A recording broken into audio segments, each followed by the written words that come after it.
ขอบคุณผู้สนับสนุนหลักอย่างเป็นทางการขอบคุณพี่เอหลายๆนะครับขอบคุณมากนะครับพี่เอครับ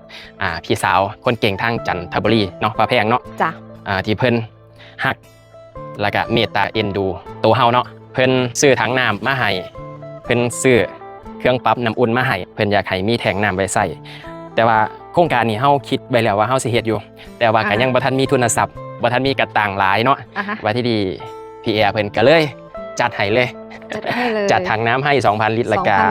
เครื่องทำน้ำอุ่นให้อีกเพื่อได้ใส่ได้สอยเพิ่นเป็นห่วงเด้เป็นห่วงน้องสาวเป็นห่วงน้องชายย่านอาบน้ำหนาวว่าซั่นว่าย่านเฮาเส้นไว้ก่อนเนาะย่านเส้นไว้ก่อนก้าวว่าสิประหยัดน้ำอยู่ตั้งอกตั้งใจว่าหน้าหนาวนี่สิได้ประหยัดน้ำสุดท้ายก็สิได้เปลืองน้ำคือเก่าเด้เนาะถ้าสมมุติว่าเสร็จสิ้นแล้วเรียบร้อยกะว่าสิได้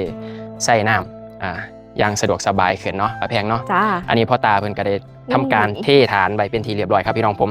มื้ออื่นกะสิแห้งเนาะคิดว่ามื้ออื่นน่าจะแห้งแล้วกะสิได้ใส่ทอนะครับใส่ทอใส่ปอกตัวเนี้ย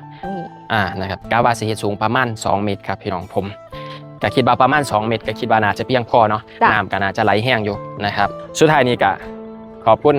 พี่น้องปองปายที่รับชมคลิปสำหรับคลิปนี้ไว้สำนี้ซะเกินเดี๋ยวสิอัปเดตความคืบหน้าให้ได้รับชมเดี๋ยวรอชม